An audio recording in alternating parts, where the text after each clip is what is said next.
Hello students, हमने numerical analysis की book start की हुई थी जिसमें हम अब तक चैप्टर नंबर 1 और चैप्टर नंबर 2 कंप्लीट कर चुके हैं। आपके फर्स्ट सेक्शन में चैप्टर नंबर 1, 2, 3 हैं जिसमें से हम करेंगे चैप्टर नंबर 1 एंड 2। इससे आपका एक क्वेश्चन कंप्लीट इजीली अटेम्प्ट हो जाएगा। आज से हम सेक्शन नंबर 2 स्टार्ट कर रहे हैं जिसमें आपके 2 चैप्टर्स इंक्लूडेड हैं, चैप्टर 4 एंड चैप्टर नंबर 5।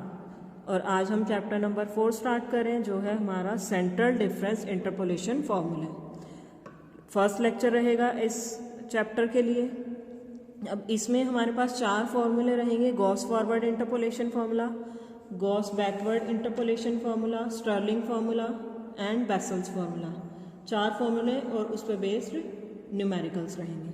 सबसे पहले आज हम करेंगे गॉस फॉरवर्ड इंटरपोलेशन फार्मूला। इसके लिए सबसे पहले स्टूडेंट आपको उसका न्यूटन फॉरवर्ड फार्मूला पता होना चाहिए। अगर वो याद है तो ही आप इस फॉर्मूले को स्टार्ट ही तभी कर सकते हो अगर आपको वो याद है। देखो एक बार मैं रिमाइंड करवा देती हूँ। हमारे पास क्या था Gauss Newton forward formula, F of X is equals to F of A plus u1 del F of A by 1 factorial, u2 del square F of A by 2 factorial, u3 del cube F of A by 3 factorial. u1 u2 u3 का यहाँ पे क्या meaning था? u2 का जैसे था u into you minus 1, u3 का था u into you minus 1 into you minus 2।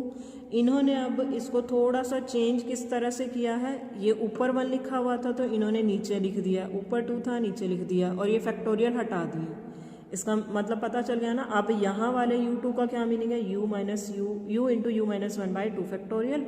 और जनरल टर्म की अगर आप बात करो ui का क्या मीनिंग है? u minus 1 up to u minus i minus 1 divide by i factorial. ठीक है। अब इसके बाद हमारे पास u किसके इक्वल होता था? x minus A by H. अब यहाँ पे इन्होंने चेंजेस जो किए हैं, एक तो एफ ऑफ ए को y नॉट कर दिया है हर एक टर्म में और एफ एक्स को वाई एक्स का नाम दे दिया। और a को इन्होंने क्या ले लिया? a को a भी आप ले सकते हो, x नॉट भी ले सकते हो, एक ही बात है। अब इन्होंने इस फॉर्मूले से गॉस फार्मूला को डिराइव कैसे किया, बस इसमें थोड़ी से मॉडिफिकेशंस की हैं और उसको नाम दे दिया गॉस फॉरवर्ड इंटरपोलेशन फार्मूला।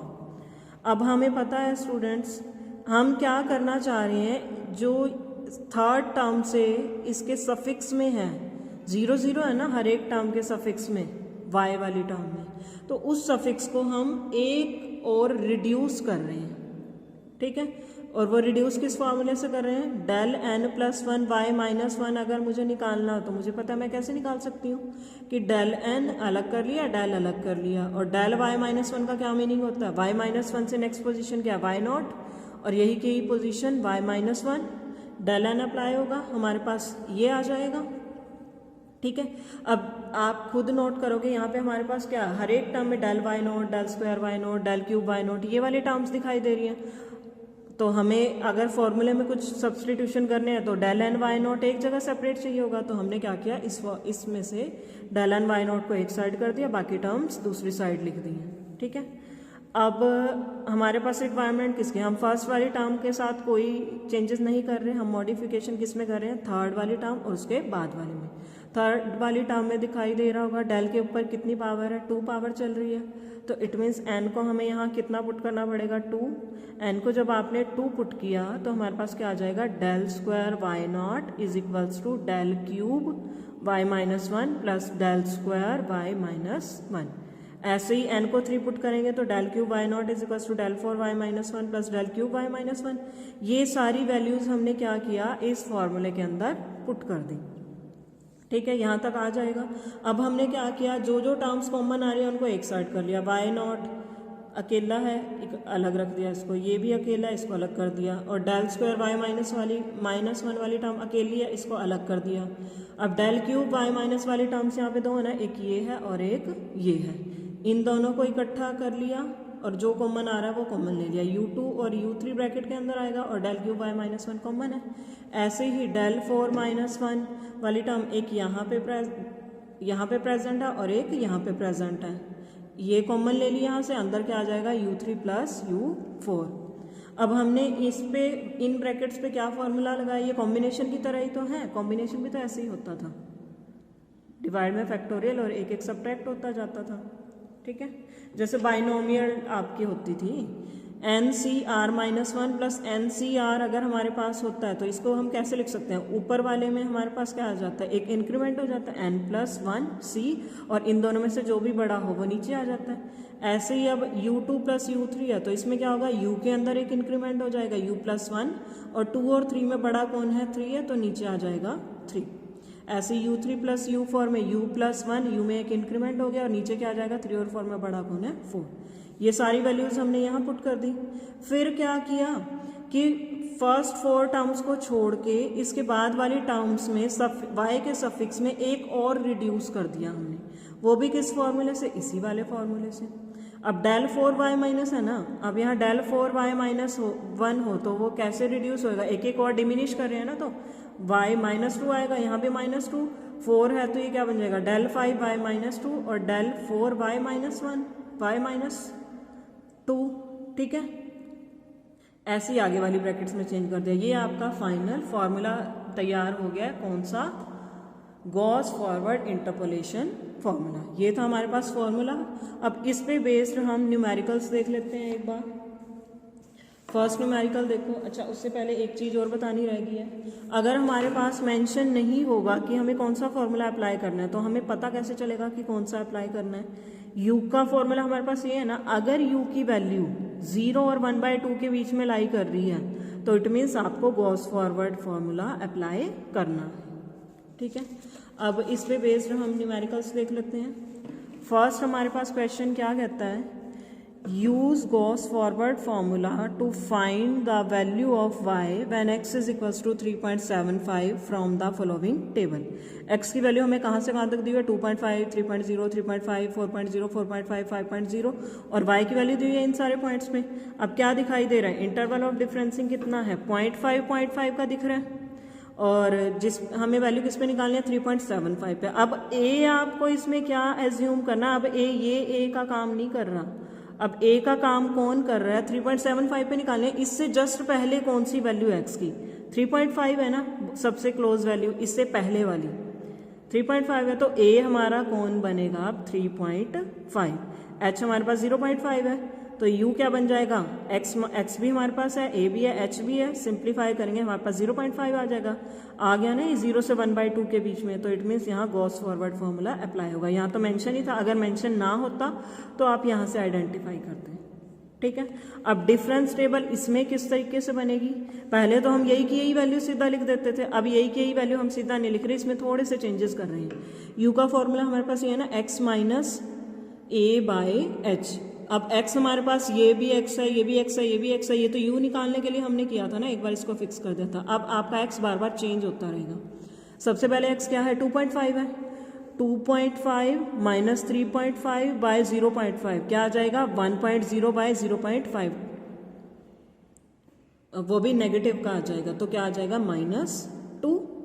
ऐसे ही एक बार फिर x को क्या पुट करोगे, 3.0, इस वाली टर्म में 3.0 माइनस 3.5 क्या हो जाएगा, -0.5 डिवाइड बाय 0.5 क्या आ जाएगा, -1, और फिर 3.5 में से 3.5 सब्ट्रैक्ट किया, 0 आ गया। फिर 4.0 में से सब्ट्रैक्ट किया 3.5, 0.5 बाय 0.5 1 आ जाएगा। बस इस फॉर्मूले में बार बार x को ये वैल्यूज पुट करते हुए चेंजेस करते जाने। ये यहाँ पे अब आपका x नहीं चलेगा, यहाँ पे u चलेगा। ठीक है, और वाई यू हमें दिया होगा, तभी इन्होंने यहाँ लिखा ना Y U del square Y U, ये वैल्यूज हमें दी है, ये आपकी एज इट इज चलेंगी। फिर फर्स्ट फॉरवर्ड निकालना आता है, ये फर्स्ट फॉरवर्ड डिफरेंस, इसमें से ये सब्ट्रैक्ट किया यहाँ लिख दिया, इसमें से ये सब्ट्रैक्ट किया यहाँ लिख दिया, इसमें से ये सब्ट्रैक्ट किया यहाँ लिख दिया। ऐसे हमारा कहाँ तक जाएगा, ज़्यादातर में आपका मैक्सिमम 4th ऑर्डर डिफरेंस तक चला जाएगा, यहाँ तक चलेगा, यहाँ तक लिख दिया। क्लियर होगा सबको यहाँ तक कि किस तरह से हमने वैल्यू निकाल ली है, कैसे पुट किया है।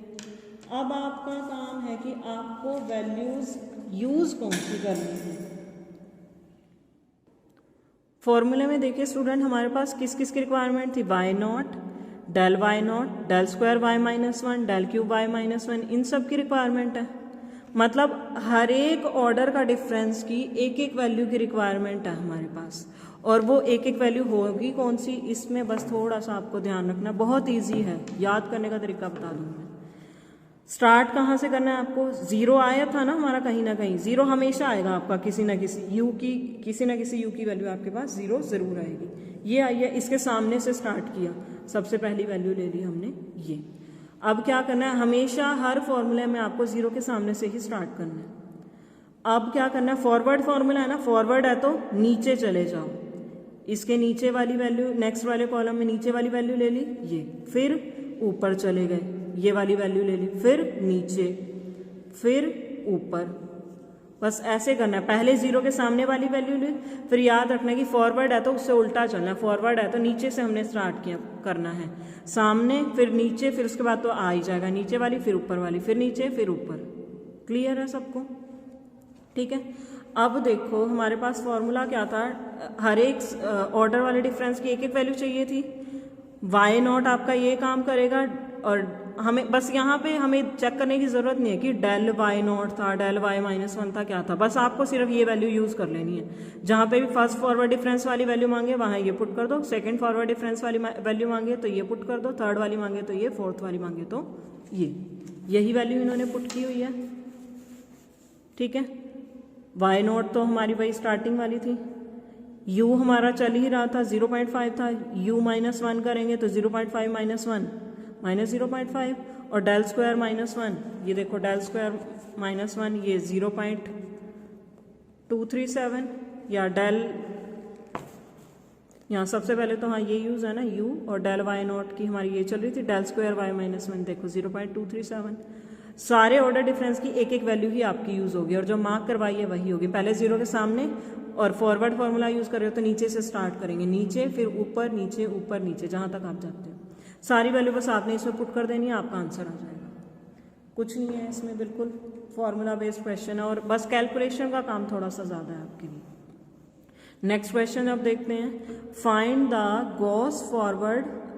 Bye Gauss forward formula the value of sine 32 degree 30 radian from the table x degree हमें दी हुई है और साइन x डिग्री दी हुई है। पहले तो इसको सिंप्लीफाइड फॉर्म में लेके जाओ। कैसे लिखते हैं हम, 32 डिग्री और इस 30 रेडियन को डिग्री में कैसे लेके जाएंगे, डिवाइड बाय 60 करेंगे तो हमारे पास ये कितना आ जाएगा, 1/2 लिख दो इसको, या 0.5। तो इट मीन्स हमें वैल्यू किस पे निकालनी है, 32.5 डिग्री पे। अब हमारा ए की सिलेक्शन किस पे डिपेंड करती है, इसी पे डिपेंड करती थी ना। 32.5 से जस्ट पहले सबसे क्लोज वैल्यू कौन सी है, 32, तो ए हमारा क्या चलेगा, 32। एच कितना है, कितने कितने डिग्री का डिफरेंस है इसमें, 1 डिग्री का, एच हो गया 1, एक्स क्या है 32.5, तो यू की वैल्यू क्या आ गई 0.5। इट मीन्स आपका गॉस फॉरवर्ड फॉर्मूला चलेगा इसके लिए। और यहाँ पहले जो आपका एक्स चलता था, अब यहाँ यू वाली वैल्यू चलेंगी। कैसे, यू हमारा क्या चलता है, x - a/2। अब सबसे पहले x क्या है, 30 माइनस a कितना है 32, 30 - 32/1, 30 - 32 -2, फिर 31 - 32 -1, फिर 32 - 32 0, फिर 32 - 33 1, 32 - 34 2, और YU यही की यही वैल्यू हमने एज इट इज लिख दी। आगे first forward, second, third, fourth, जहां तक आप निकाल सकते हो वो सारे डिफरेंसेस निकाल ली। अब स्टार्ट फिर से हमें कैसे करना है, 0 के सामने वाली वैल्यू उठाओ सबसे पहले, ये आ गई। फिर फॉरवर्ड है तो नीचे जाओ, पहले उल्टा बस ध्यान रखना है कि फॉरवर्ड में नीचे जाना है, बैकवर्ड में ऊपर जाना है। तो फर्स्ट फॉरवर्ड डिफरेंस की जो भी वैल्यू मांगी जाएगी, एक ही बार वैल्यू मांगेंगे और वो ये वैल्यू यूज करनी है। और फिर नीचे गए, फिर ऊपर चले गए, फिर नीचे, फिर ऊपर। फॉर्मूला पुट करो, फॉर्मूला लिखो, और एक बार डेल वाई नॉट है तो ये वाली वैल्यू यूज होगी, वाई नॉट है तो ये वाली, और डेल स्क्वायर y -1 है तो ये वाली, डेल क्यूब y -1 है तो ये, डेल 4y -2 है। क्योंकि अगर आप ऐसे सफिक्स से चेक करने बैठोगे ना, -2 वाली पोजीशन पे कौन सी जा रही है, -1 वाली पे कौन सी जा रही है, ऐसे आपको पता ही नहीं चलेगा, बहुत कंफ्यूज हो जाओगे। बस याद रखने का तरीका ये, 0 के सामने से स्टार्ट, फिर नीचे ऊपर जहां भी आप पहुंच सकते हैं। ठीक है, तो ये था हमारे पास गॉस फॉरवर्ड फॉर्मूला। अब हम इसी लेक्चर में क्या कर लेते हैं, गॉस बैकवर्ड फॉर्मूला, और उस पे बेस्ड एक ही न्यूमेरिकल है, हम वो न्यूमेरिकल देख लेते हैं।